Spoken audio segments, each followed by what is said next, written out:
আসসালামু আলাইকুম, সবাই কেমন আছেন? সকাল সকাল বাইরে হাঁটতে গেলাম।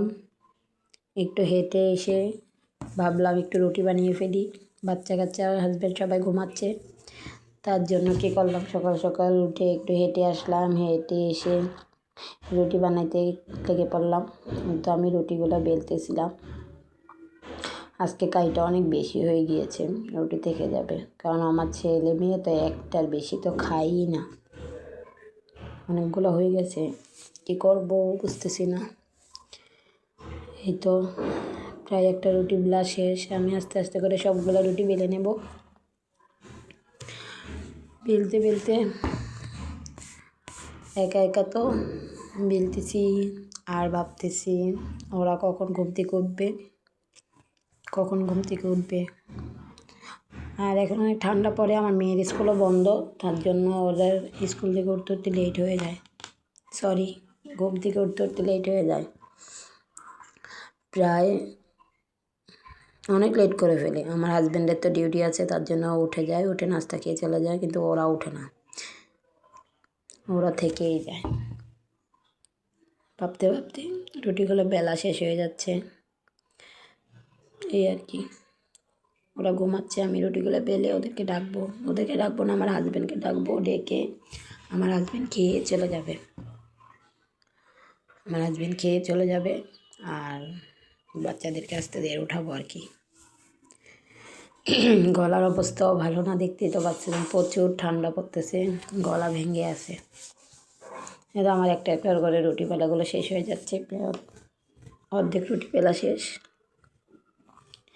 ভাবতেছি একটু কি সাথে সবজি ভাজি টাজি কিছু করবো কি না, আবার ভাবলাম না করি, চা দিয়েই খাইতে পছন্দ করে ওরা তিনজনেই, তার জন্য আর করলাম না, চা দিয়ে খেয়ে ফেলে। রুটিগুলো বেলা শেষ আমার, এই তো দেখতেই পাচ্ছেন রুটি বেলা শেষ। এগুলো আমি এখন বেসিনে ভিজা দিয়ে রাখবো। ছোট্ট একটা রুটি বানালেও আমার মেয়ের জন্য, আমার টুকটুকি মেয়ের জন্য, মেয়ের খুশি হয়ে যাবে। তো এখানে তাওয়াতে দিলাম, এক চুলায় চা দিলাম, আরেক চুলায় রুটি ভাজতেছিলাম। এই তো আমার এক চুলায় চা, এক চুলায় রুটিগুলো আস্তে আস্তে ভেজে নেব।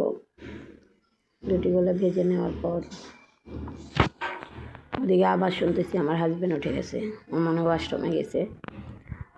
উঠে ওয়াশরুম থেকে বেরোতে বেরোতে আমার প্রায় হয়ে যাবে। আর দুজন মিলে একসাথে খাবো, বাচ্চা কাচ্চা তো ঘুম কি করার আছে,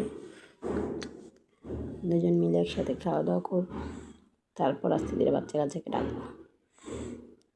আর একটু বানাই ফেললে ইচ্ছে হয় কি ডেকে ফেলি, কারণ ঠান্ডা হয়ে যায় তো উঠতে চায় না, কী করবো। ছেলেটা যাও ডাক দিলে উঠে যায়, কিন্তু মেয়েটা উঠতে চায় না। এই তো আমার রুটি ভাজতেছি। কে রুটি পছন্দ করো আমাকে বলবা। আমার বাচ্চারা কিন্তু রুটি পছন্দ করে, আমার হাজব্যান্ডও পছন্দ করে। মাঝে মধ্যে পরোটা করি, মাঝে মধ্যে রুটি করি, বেশিরভাগই রুটি ভাজি। কিন্তু আরেকটা রুটি দিয়ে দিলাম এখানে, আস্তে আস্তে করে আমি সবগুলো রুটি ভেজে ফেলবো। আর ফাঁকে ফাঁকে দেখতে যাচ্ছি, আমার রুটি দিয়ে দেখতে যাচ্ছি আমার বাচ্চাগুলো উঠে কিনা।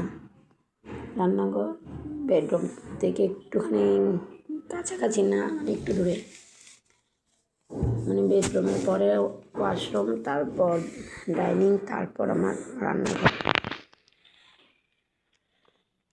এই তো আস্তে আস্তে করে আমার রুটি বানানো শেষ হয়ে যাচ্ছে। আর ওদিকে আমার হাজব্যান্ডের হয়তো বের হয়ে যাচ্ছে, ও একটু আর্লিয়াটি নাকি চলে যাবে ডিউটিতে। তাড়াতাড়ি চলে যায়। আর্লি মানে কি তাড়াতাড়ি, কোন দেশে কীভাবে বলো জানি না, তাড়াতাড়ি চলে যায়।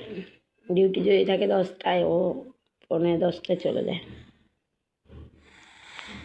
তারপর আস্তে আস্তে করে রুটিগুলো ভেজে নিলাম। আর ওই তো এখান থেকে ডাকতেছে, হয়েছে করে ডাকতেছে। এখন আমি রান্নার জন্য রুটি বানানো, এই তো আমার মেয়ের জন্য ছোট্ট রুটিটা বানিয়ে নিলাম। সবগুলো ভাজা শেষ, আমার মেয়ের জন্য ছোট্ট রুটিটা ভাজতেছে। আমি উঠে খুশি হয়ে যাবে রুটিটা দেখে। তারপর তো এখানে এই পাশে চা আছে, চায়ের চুলাটা এখনও দিই নাই, ঠান্ডা হয়ে যাবে ভাবতেছি, তার জন্য চায়ের চুলাটা দিই নাই। এখন চায়ের চুলাটা দিয়ে দেবো, আগুন দিয়ে দেবো। এই তো এখন আমি চায়ে আগুন দিয়ে দেবো, কারণ চা ঠান্ডা হয়ে যায় তো আগে ভাগে বানাইলে, তার জন্য। এই তো আমার এদিক দিয়ে চা হয়ে গেছে, চা ঢালতেছি। চাটা রুটিটা হয়ে গেছে, আমার হাজবেন্ডের জন্য আমি নিয়ে যাব এখন। আমার অপেক্ষায় আছে কখন হবে, কখন নিয়ে যাব।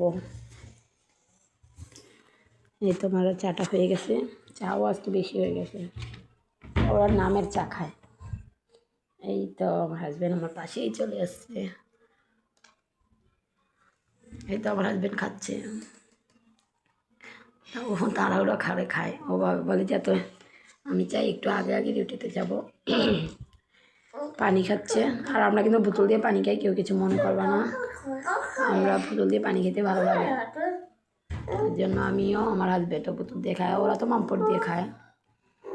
চা দিয়ে খাচ্ছে, বলতেছি কি সবজি দিই নাই, কি সমস্যা হয়েছে, বলতেছি কি না কোনো সমস্যা হয় নাই। এই তো সবাই দোয়া করবেন, সবাই পাশে থাকবেন। আল্লাহ হাফেজ, আসসালামু আলাইকুম।